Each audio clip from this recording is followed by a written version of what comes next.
is, first of all, just a brief introduction. Tell us about your companies and what role you're playing in the organization. So we'd start with Mr. Abdulrazak, who would tell us more about his organization and the role he's playing.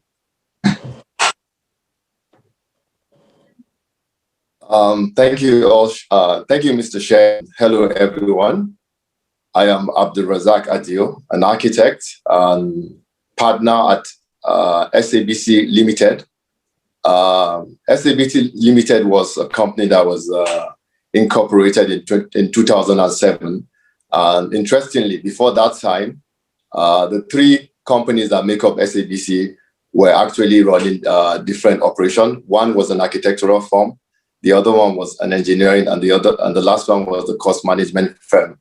The reason behind the coming together of the three companies is because we looked at the terrain at that time and realized that we do not have much companies that have capacity to deliver efficient services as demanded at that time. So when we came together, we sort of forged the needed collaboration that can help drive, the required delivery in the sector then. And since 2007, it's been a very, very remarkable journey, because we have found ourselves moving from the conventional contracting procurement type to collaborating with very major real estate firms in Abuja. And recently also, we forged a JV with a partner. We're looking at doing affordable housing in a number of African countries, including Rwanda, in Kigali. I like the fact that most are around sustainability, because personally, I have a passion in seeing that, in the near future, Africans and indeed some other peoples can have access to affordable housing. Because what we have at the moment now, like one of the points that was raised earlier about the issue of sustainability in Nigeria, for instance, now, because of the deficit in housing now, there seems to be a lot of emphasis on providing housing, irrespective of whether they are sustainable or not.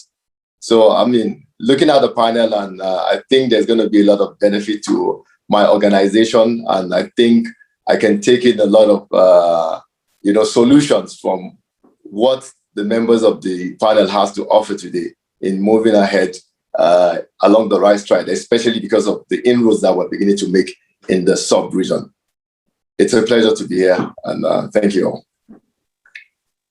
Thank you so much, Architect Abdulrazak. And for me, that was partly the idea why I had you join the panel, because I wanted it for us to take it from a policy angle, and then we look at consultants and then real developers, right? Because at the end of the day, if we have all of these discussions and the people that actually build the houses don't catch the fire, then we'll be wasting our time, right? And so thank you so much I know how busy your schedule can be, and you're here with us. I really and truly appreciate. The next person will be Mr. John. Tell us, I can see you in your car. It must really be an interesting one having you here join us. Thank you very much, Mr. Shem. It's good to be here as well. Yes, I'm always on the move. So yes, I could not. I'm on the move at the moment, but I had to stop to participate. It's a pleasure to be here. I am grateful for the invitation, Mr. Shem. I'm also happy to see Wolf, Mr. Wolf, on the call. Wolf and I have been in discussions for quite a while. We've collaborated together. We're collaborating together on a couple of initiatives on the continent. I work for a company called CMR Group. I've been in the renewable energy sector now going to 8 years. I presently head project development. I'm also a project management professional, like Mr. Shem, and I see also Mr. Abdulrazak as well. As a PMP, so I do a lot of work relating to development of projects on the continent. So presently we've got projects spanning across 15 countries on the continent. We have an office in Lagos because we have some shares in a company in Nigeria called Green Elec. We also have got a team of about 250 persons in Tunisia. We have projects in Algeria. We have projects in Senegal. We have projects in Ivory Coast. We have projects in Ghana. We've got projects in Kenya, in Tanzania, in Rwanda, in the DRC, in South Africa. So we've got projects a bit scattered around the continent. And so some of our clients as well are some real estate developers. So we've actually worked before the development phases on real estate assets, looking at how we can incorporate clean energy. CMR is a company that has, today we are 62 years, it was founded in 1959 in Marseille, the city where I also live at the moment.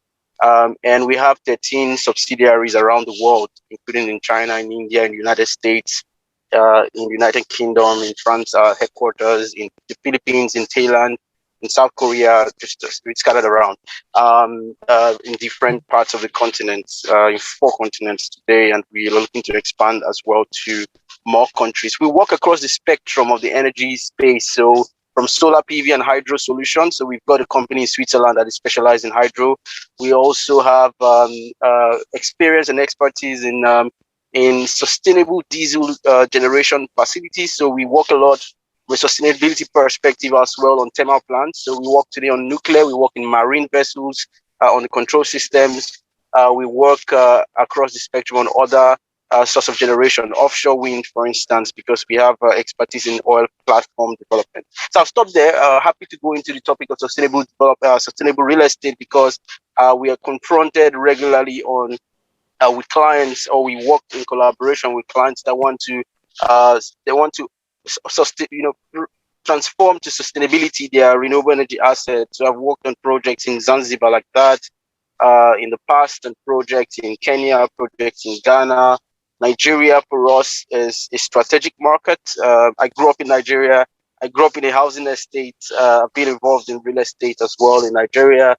So it's a topic I also hold dear to heart, not just within the energy spectrum, but sustainability in general as well. And also doubling as the president of Friends of Nigeria, which is a non-profit here that synergizes companies between Europe and Nigeria. We also have a lot of real estate developers within our network that we work with to then connect with technologies that could help in this process. My pleasure to be here, and looking forward to the discussions and the conversation. Thank you. Thank you so much for that elaborate one. Also, the perspective, one of the perspective why we had John join us was also looking at sustainability in the energy sector, because a lot of the real estate we see these days say a lot about energy being sustainable, but I don't see a lot of that practices really being realistic. So I wanted us to come from that direction, where we'd actually see, is it possible for us to actually have efficient energy systems in real estate? So thank you, John, for joining us. We would have Elijah just pretty much introduce yourself and tell us your work and what you're doing. Hello, Shem. Can you hear me? Perfect. All right. Thank you so much for having me on this panel. It's actually great. Like you asked, when I got the invite to come speak on this panel, I was quite intrigued because it seemed more like for a construction thing, but going through the conversation, I kind of see why I was invited, because I play more in the divide of, I currently wear 2 caps. I'm the creative director for TakeOut Media, a media and advertising agency. We consult for majorly real estate companies right now because we are situated in Abuja, and we consult currently for one of the largest developers who develop smart and sustainable homes here, called Cosgrove. And I also wear the cap of also being a business development consultant to Real Easy, who are like real estate consultants who sell and market real estate products to the end consumers, especially housing products to the end consumers. So I think for me, I will be bringing more from a perspective of beyond just sustainability. I'll be speaking to more of acceptability in the minds of the final consumers, especially when it comes to housing units, because we work with these people every single day.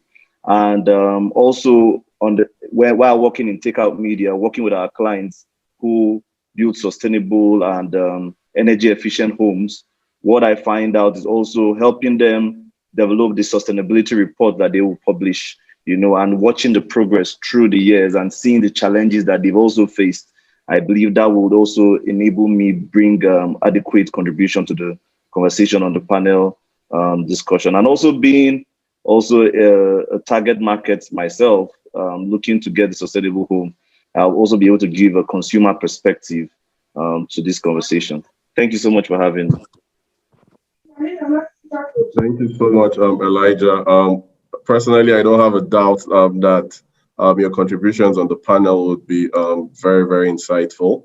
And then finally, Wolf has had some time already, but then just give us a brief also for those who are just joining us, because we'll have a wide audience also on the live stream. So just tell us pretty much what you do and the organization you represent currently. Sure, thanks, Shem. So I'm Wolf. I'm the founder of Easy Housing and Sustainer Homes, which are both sustainable timber building companies.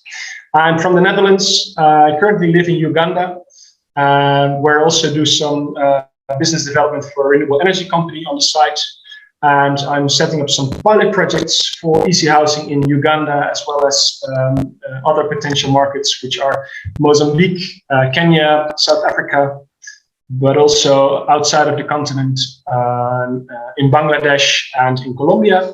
So basically, Easy Housing focuses on emerging markets which have a rapidly growing economy and a big need for, or a big deficit for affordable housing and for sustainable housing. Happy to join the panel. Yeah, thank you so much, Wolf.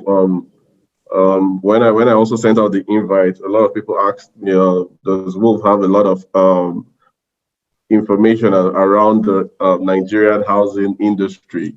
But for me, it's not necessarily about just having people who have an understanding of the market. It's also about us learning from what is being done outside the shores of Nigeria. And from Wolf's profile, he's actually quite vast with affordable housing on the African continent. And I felt for us, the panel is not just about passing out information, but it's also about proper learning. And I believe that was vital in bringing him join us. So to look at the next question, I think some of us have already answered that, but just in a brief, what do you understand personally as it relates? What does sustainability mean to you as it relates to real estate?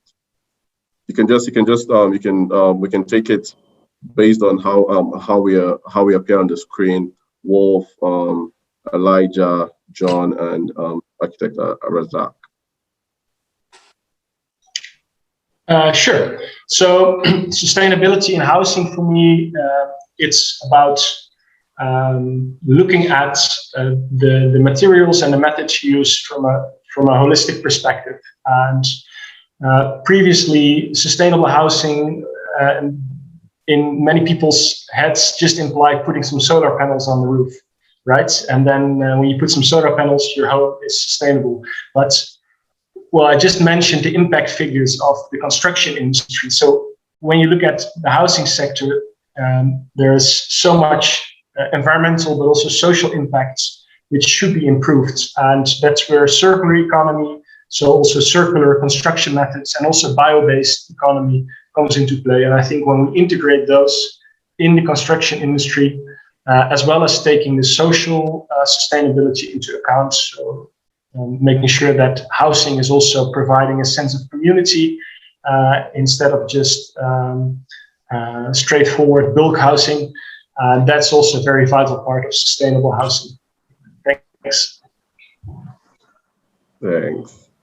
I like that perspective that you brought. I think that's a conversation I've had a lot with a lot of the players in this industry, where once if you want to know a smart real estate, they're just going to have solar panels on the roof, and then they tell you it's a smart real estate. But then looking at the concept of sustainability, it's beyond just installing solar panels. And I like the sense of community also, and then creating a circular economy, which I feel like the construction industry is lagging behind, but I think we're catching up real fast is also part of it. Thank you so much for that perspective. Over to you, Elijah. What's your concept? What do you understand as sustainability to you and real estate? Okay, so thank you so much. Sustainability, I mean, like Wolf already mentioned, we find ourselves leaning towards solar panels on our rooftops, but there's more to it because it has to do with the production methodology, which is used to build the houses that are currently brought to the market.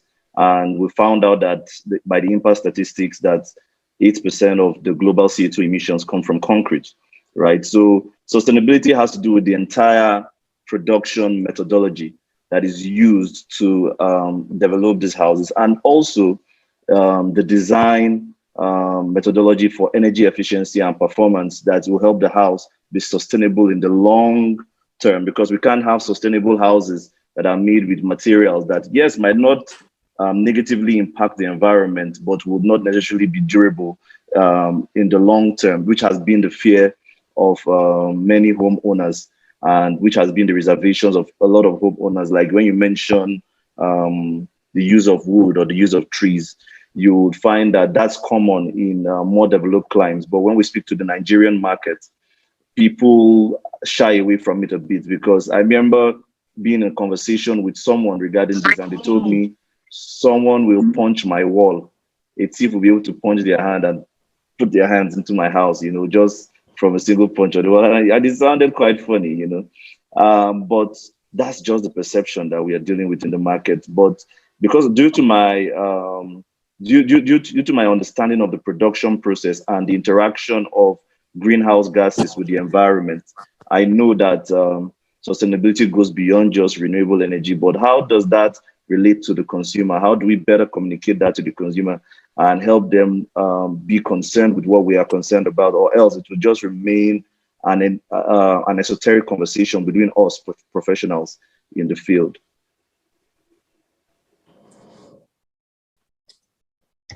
Thank you so much for that perspective. I think you mentioned something that is very key, the perception in the minds of the cost consumers. I mean, I play in this field, and I have for a while now been chasing affordability and sustainability in construction. And and I know some of the audience, when Wolf was talking and he mentioned timber, some people will be like, oh my God, it's not going to work. But it's the perception, right? Where already in the minds of people, if I'm not building, I think it's pretty much solidified. If we're not building a house with concrete, then it's not a house, right? If you go and visit your friend and then they tell you, this is my house, and you're seeing a house made of timber, they're like, oh my God, this guy, you just think that the guy couldn't, maybe he's not rich enough or something like that. So there has to be a lot of mind shift as to what sustainability truly means. And if we're going to be chasing sustainable solutions, then it should really be truly be sustainability. Thank you so much, Elijah, for that perspective on sustainability. Mr. Abdulrazak, over to you. Your concept of sustainability as it relates to real estate. Thank you once again, Shem.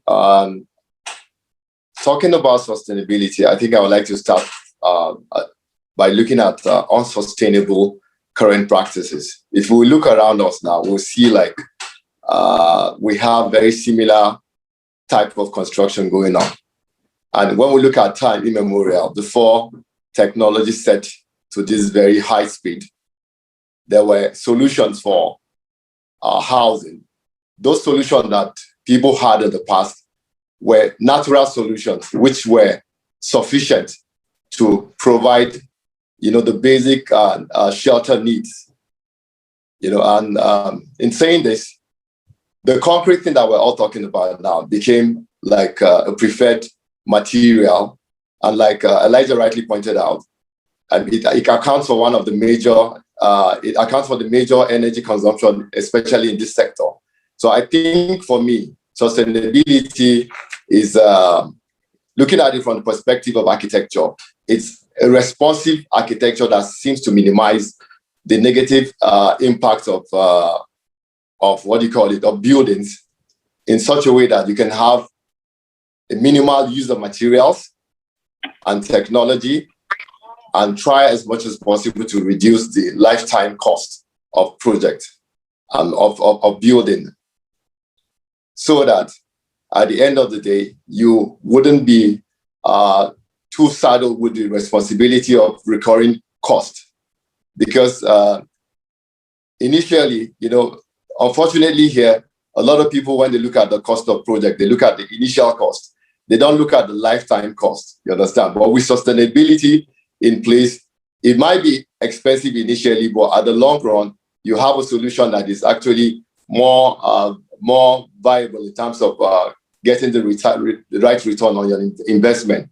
Another perspective I want to share again from the point of view of an architect is sustainability has to be introduced from the get-go in terms of the way you put your designs and consideration for the general planning of your spaces. When we were in school, we designed from first principle, where you have to look at the number of factors that will guide how you orient your building and some other consideration now.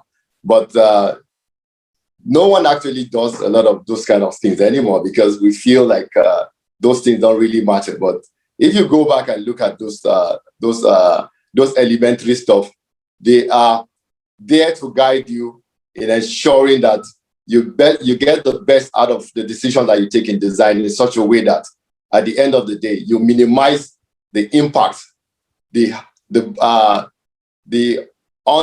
unfavorable environmental impact on your building. And at the same time, you also figure out a way to minimize the negative impact that your building will have on the environment. So summarily, I think sustainability has to do with energy optimization and the optimization of the use of your material in a way that it doesn't have an adverse effect on the entire ecosystem. Thank you. Well captured, Architect Razak. For me, this I think you hit the nail on the head, right? A lot of times when we look at sustainability, we look at the initial cost, and so neglecting the fact that there's a lifetime cost as it relates to a building architecture.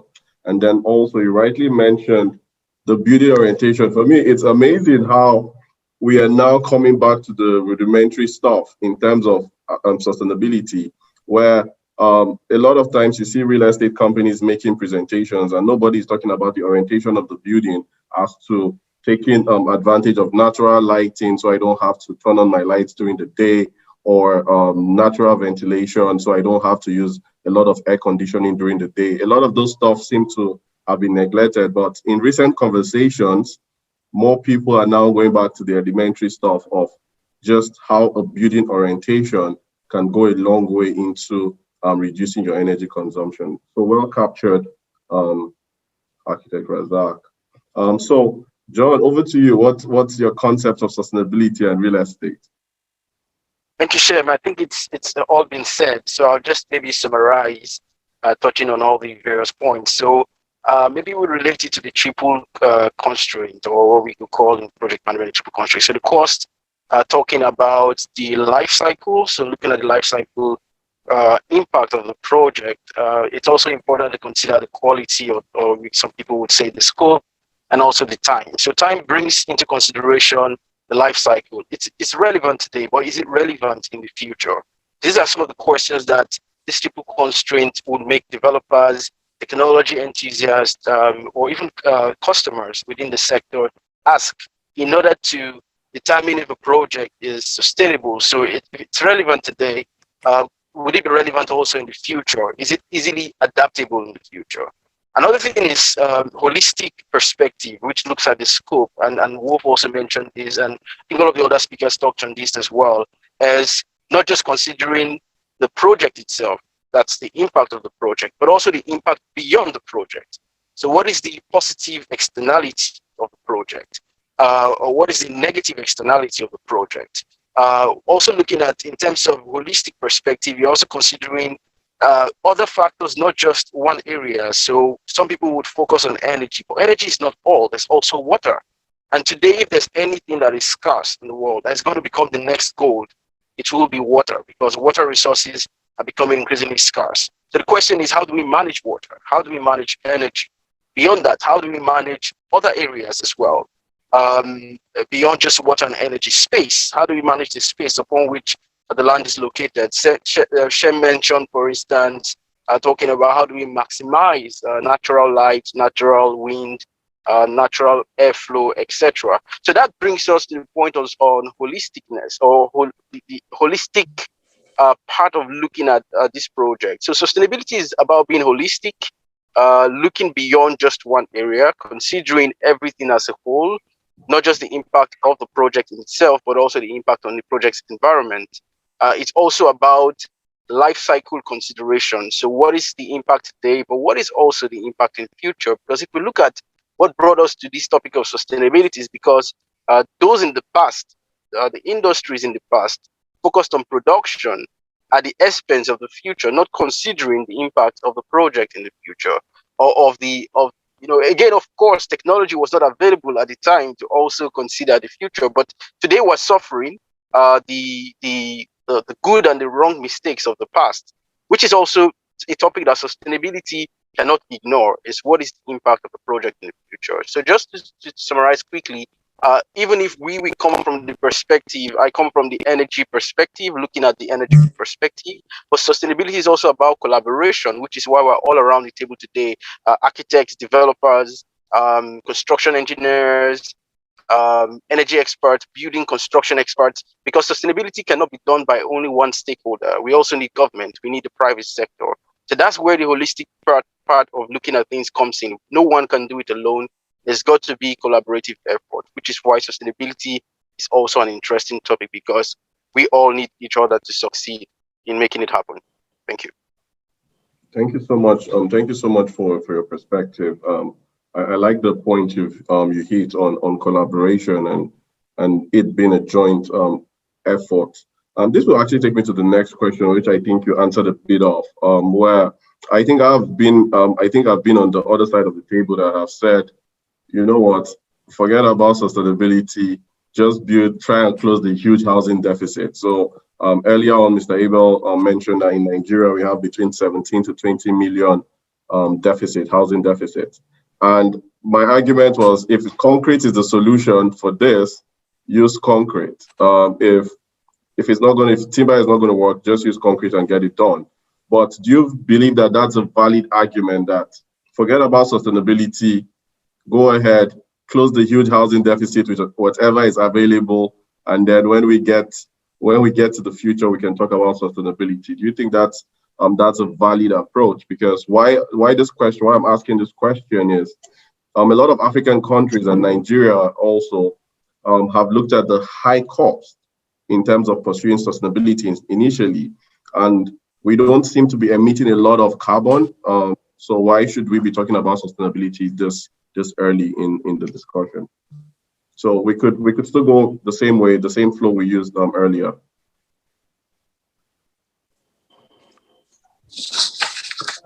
Sure, Tim. I think it's a legit question, but I think it's, in my opinion, the paradox or the trade-off is not really there, because when you look at the construction speed, for example, concrete is not so fast. With prefab concepts and with timber building, you can construct a lot faster, and also other building methods, perhaps. So obviously, you can discuss the importance of sustainability when it comes to tackling the housing deficit. But I think when you look at the long-term costs and the costs, the externalities, also the inflexibility of the real estate you're developing. I mean, who knows how cities will look like in 30 years from now? I mean, Lagos is already one of the biggest cities, but at a certain point, maybe through climate change, some cities might become less inhabitable, or people might want to migrate. And then, for example, having a circular housing concept, which you can relocate, which you can maintain the value.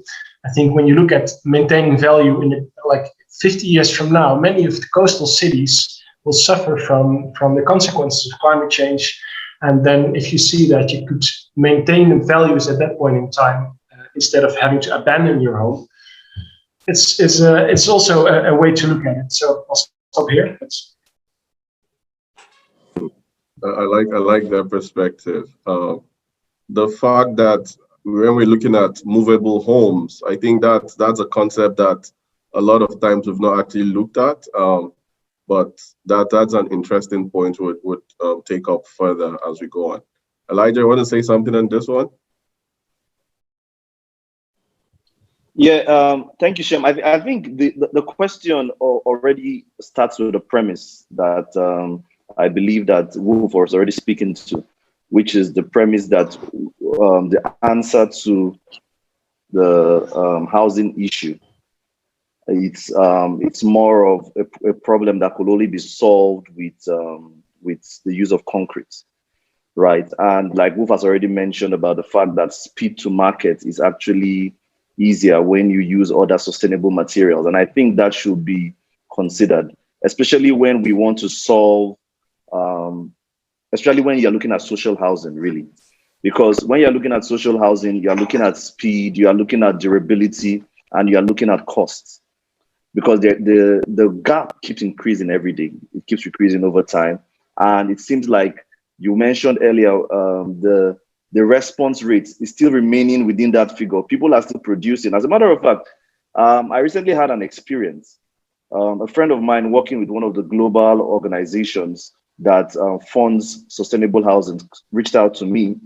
And basically, she was looking to work with a developer that can develop 2,000 houses a year. And this has been a major struggle. I mean, we've been on this for 4 months. We've spoken to the major developers. They have the funding.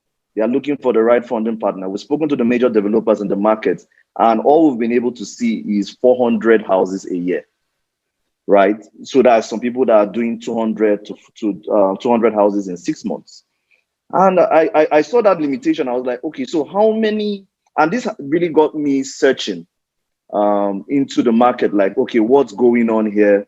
Who are the major developers? I don't want to name names, but I called all the big names for her. I said, why don't you try these guys? I've tried them. There are some guys that have been in the industry in Abuja for over 30 years. I tried them. They still don't have that capacity to meet this demand. And when you're talking about 2,000 houses, that was her bringing it low because her initial target was actually 5,000. You know, so the market demand, right? I'm talking about thousands here, and the deficit is in millions, right? So we will be kidding ourselves if we assume that the current method is sustainable in helping us meet that particular market gap. So I think for us to look at things, especially considering Africa, really, because our issue is not an issue of lack of sustainable materials to use for buildings, because originally we've already been living in sustainable homes made from mud and made from woods and the rest. I mean, you could call them mud houses, right? But I think we've been leading this sustainability thing for a while. Most of what we had, we imported it in. So I believe that if the will is there to drive this particular to solve this particular problem using sustainable means, I believe that the economies of scale should be able to reduce the cost of meeting this particular market demand. Well, thank you so much. I mean, you just spoke right to the heart of this, right? I mean, recently, before I started playing actively in the real estate space this year, I used to be very motivated, and me and Elijah have had this conversation. I want to do 100,000 homes in record time. And I was really excited about the potential and the possibility of that happening. But now, with being in this space, I'm not as excited anymore, right? Because if you have a project to deliver 2,000 houses in Nigeria, and you come to me and you say, Shem, I want to do 2,000 houses, I would be worried for you, right? Because it's not just going to happen. First of all, the people you're working with, it's crazy. And Mr. Abdul Razak is laughing because he understands the pain of it. And So I like the fact that we're hitting the heart of the discussion in the sense that if we really want to provide sustainable homes and affordable homes, the existing technologies cannot just do it, right? I think that's the point we're really making with this conversation. I'll tweak the question a little bit. So Architect Razak can respond to this. Now you've been in this industry for a while. You've built a couple of houses, you've built estates and all of that. Yeah. Why is it so difficult for you as developers to switch to a technology that is working? What is the problem? Why are you still relying on concrete? I think we have to understand certain things. The reason why we stick with this construction method is because we're actually building for clients. So we have very little control over what it's going to be used for. I mean, the kind of material that they prefer, but I think the major shift that we can have in this discussion is if we leave our clients, the normal clients that we have, the medium class and the high income earner, and go back to, the people that are a bit lower on the ladder, we know that what is important to them is to get decent housing, and they wouldn't have any challenge with a substitution of the concrete that we're using now. And if we use another material, a few years ago, to be specific, about 8 years ago, we were going to partner with a company from the UAE who were excited, because of the deficit, housing deficit in Nigeria. They saw Nigeria as a very huge market, and part of the issue they have initially was 70% of the product that they need for the construction was going to be sourced, was going to be imported. So immediately when there was a little problem with the exchange rate, they knew that was not going to be possible, and they now did further research and decided that, okay, why don't we come and set up a factory in Nigeria? Because they believe that the numbers here were too attractive to be ignored.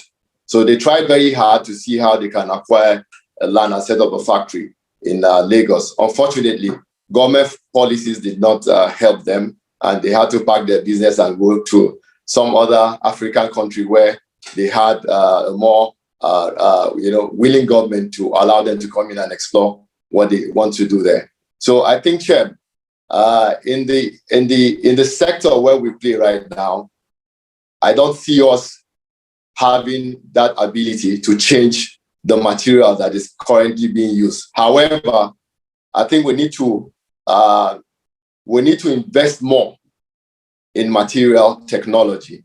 We need to look inwards, and then within our community and society, we need to work with a lot of institutions. If you go to some other country, you see foreign missions there, and the only thing they're there to do is to exchange ideas and find a way to use local material in boosting, the delivery of homes, housing home. For instance, now in Rwanda, they don't have limestone in Rwanda, so they have very little cement component in their building. But one interesting thing that I saw, they have straw, the normal straw that you see. So they compress straw together to form boards, and these boards are used for prefab homes. And just like we're all agreeing, if you want to roll out that massive number of housing units on an annual basis, then concrete is not your solution. You need to find some kind of materials that you can produce. You can produce in large quantity, and then you come and assemble on site. And then I think the 1,000, 2,000 numbers that we're thinking about, we'll start achieving them, and then we'll start developing capacity to even do more at the end of the day. So I think we need to explore local materials with high performance that we can use to bridge this gap. And then when we do that, believe me, even those clients that will believe that they can only accept buildings that are done in concrete, when they see the cost difference and the performance of these materials, they will be very, very interested in discarding this unwholesome current practice and embracing a new approach that would guarantee better performance of the investment. Thank you. Thank you so much. I think somebody just raised a point on the chat where Elijah has his work cut out in creating, in changing the mindset of the average consumer. Because I remember I was doing a research on using bamboo to build houses, and I mean this works in Indonesia, and I was trying to do like technology transfer, and guys here in Nigeria said, "Who is going to live in a house made from bamboo? Are you joking?" And we had convinced them that this thing is sound. There is no issues with it, but just the look, it wasn't as maybe aesthetically pleasing as you would find with concrete homes, and I didn't get anybody who was ready to purchase. So I'll ask a direct question to John, right? Based on your experience, I mean, you're widely traveled across the African continent. What have you noticed in other African countries about sustainable real estate development that we in Nigeria can learn from?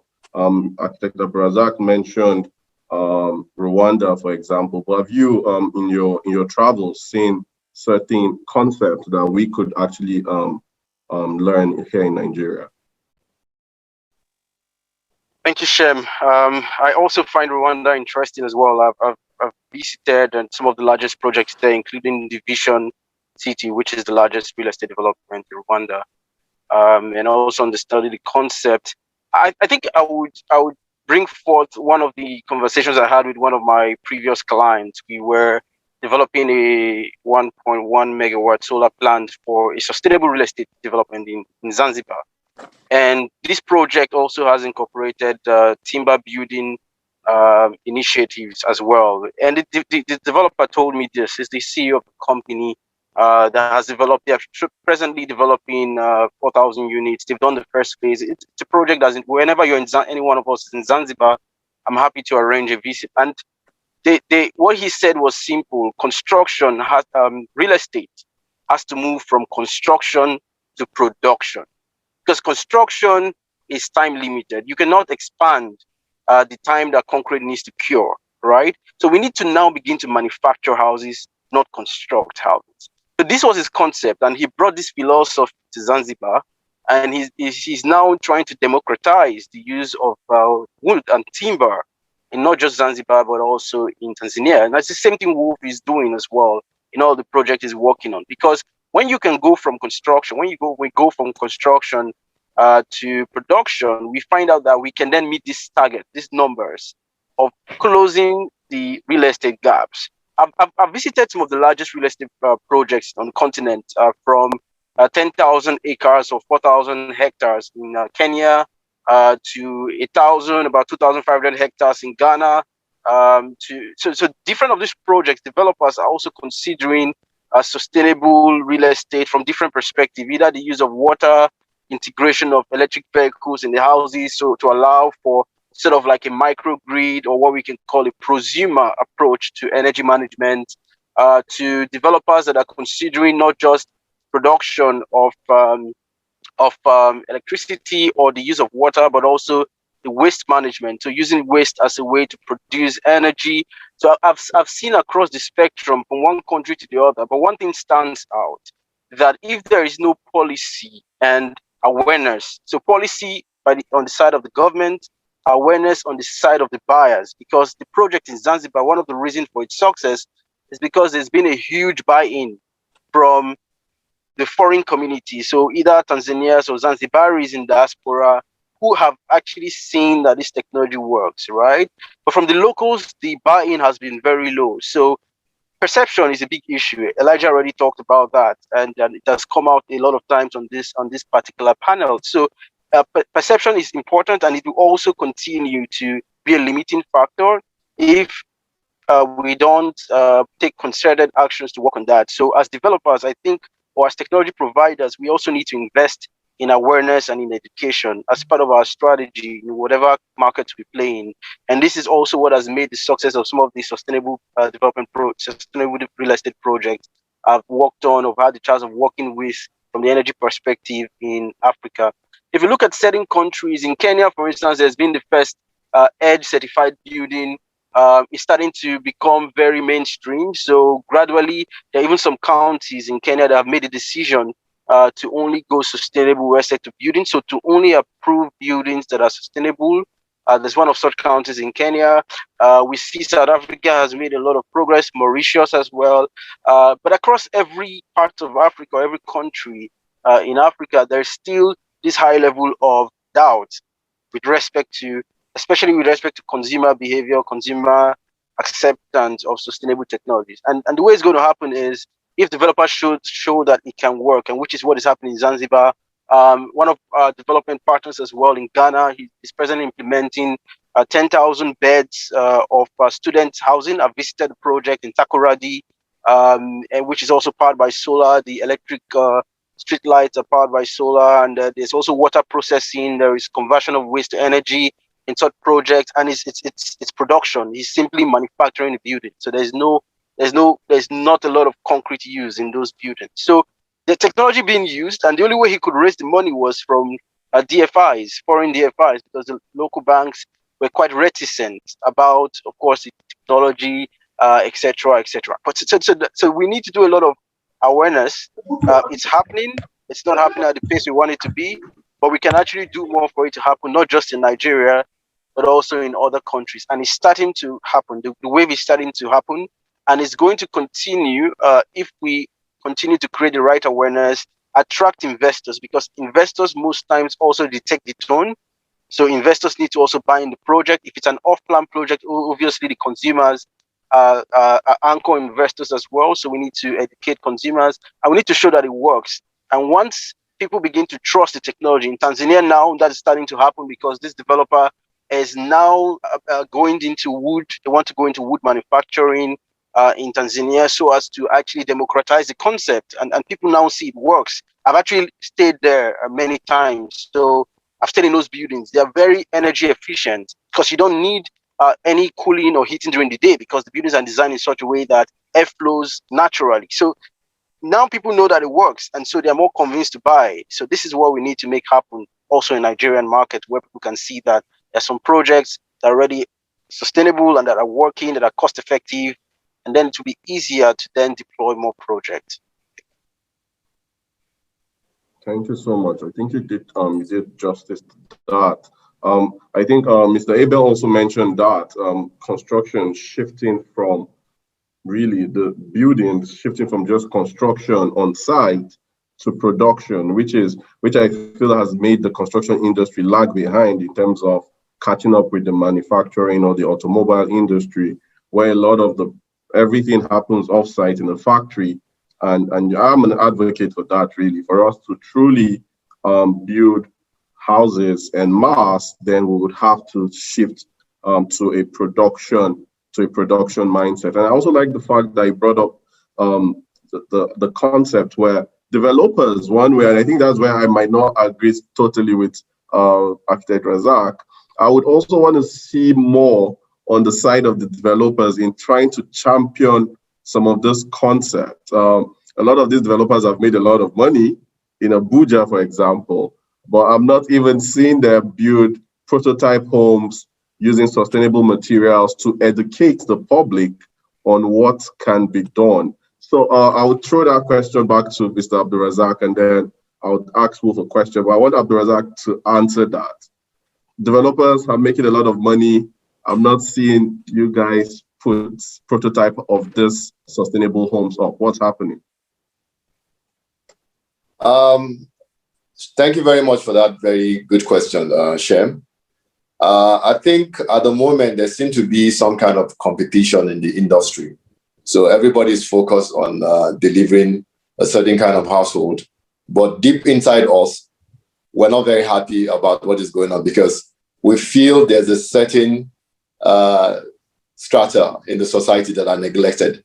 And personally, I have that ambition to, I had even started having a discussion with a group from, from Malaysia who wanted to come into Nigeria and see how we can brainstorm and put some affordable housing solutions in place and run them like a pilot scheme, which if they are successful and acceptable, And, of course, a lot of awareness needs to be raised.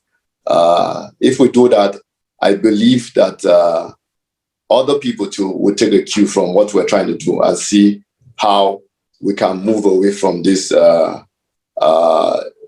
this side that we are now, and see how we can, nothing stops us from developing better capacities. While we're trying to, satisfy this particular clientele that we have right now, we can also bring some kind of innovation. I've always said that we need to invest a lot more in research and development. And this aspect that I'm discussing falls into that realm.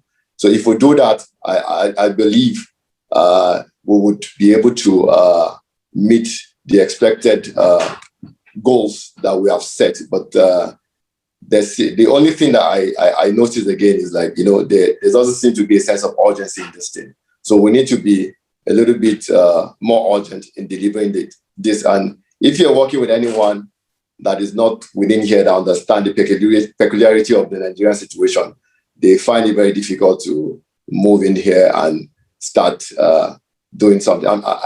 I'm sure there's a reason why Wolf is not yet in Nigeria.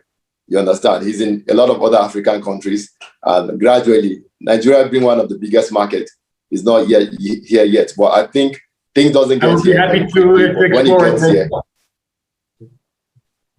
All right. So when he gets here, eventually, he's going to realize that being in Nigeria is like being in the rest of the other African countries. So I can assure you, Shem, that in a very short time, we will start developing these capacities and doing these pilot schemes that you have mentioned. Thank you. Thank you. Thank you so much. It's amazing. Like 1 hour has flown by, and I'm wondering. So what we're going to do, because I like to keep to time, and please, as much as possible, members of the audience, reach out. I think all of us have a presence online. If you want to keep this conversation going, it's important that we take this conversation offline and see how far we can go. And please try to build collaborations. Wolf is trying to get into the Nigerian market. So on this panel, I can assure you, you have the links for you to get into the Nigerian market, so you can take advantage of that. But as parting shots, I would just want quickly in 30 seconds, how can we really, we'll start with Wolf. How do you think we can get this conversation started? How do you think we can really start to build truly sustainable real estate in, not just in Nigeria, but generally in Africa? How do you think we can go about it? Parting shots, 30 seconds, everyone. Yeah, sure. I'll keep it brief.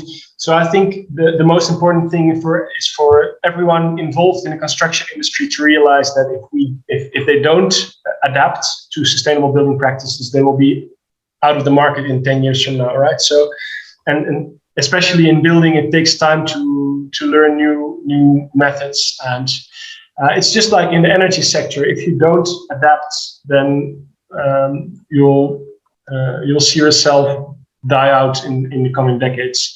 So I think it's important to realize it's not just a nice to have, but it's a necessity also from a business perspective.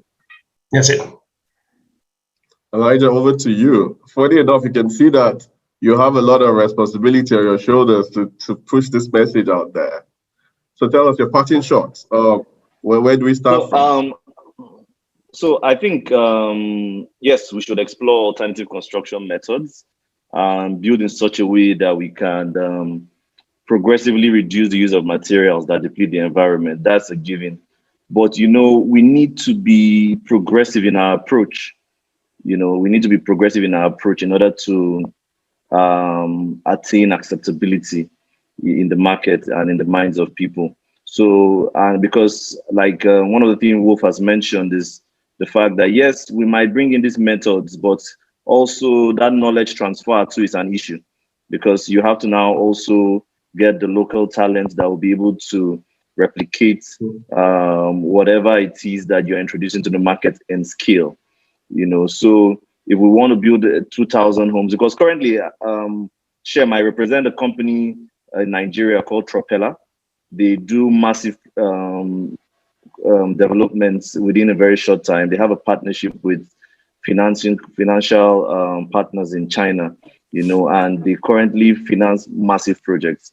So, but one of the things I found out was that why I mentioned this was because when the methods that they are bringing in, they were having issue executing a current project because of the lack of local talents that will be able to execute on this. And in their minds, they thought they would be able to find this particular skill set within the markets, and then what they're trying to do now is they'll bring in some of their experts on ground and mix it with our own local talent for that knowledge transfer that is required for them to deliver. So while we think of progressive, we have to also consider the market execution, the hands that will be used to execute these projects in the market, and also, like we speak about acceptability, I think acceptability with the right messaging and making it progressive, showing people what is possible, having model homes, people will eventually start to accept it, because the fact is this: I might want to live in a skyscraper, but there are still the triple constraints that John spoke about, which will limit what I'm able to do part-time, which is the idea of time, cost, and quality. So the money I have in my hands will determine the kind of house I'm able to afford, and that's just the fact. Thank you so much, Elijah. I think Architect Abdulrazak, okay, it's back on. But John, you can give us your parting shot, and then we'll close with Architect Abdulrazak. Thank you. Sure.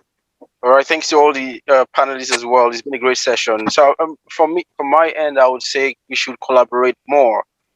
We should leverage on each other's strengths, because together each achieves more. It's not going to be the job of just one party, one stakeholder to make this happen. To be collaborative efforts, both from developers, technology companies, from awareness creators of campaigns to marketing, advertising, across the spectrum. We all need to work together.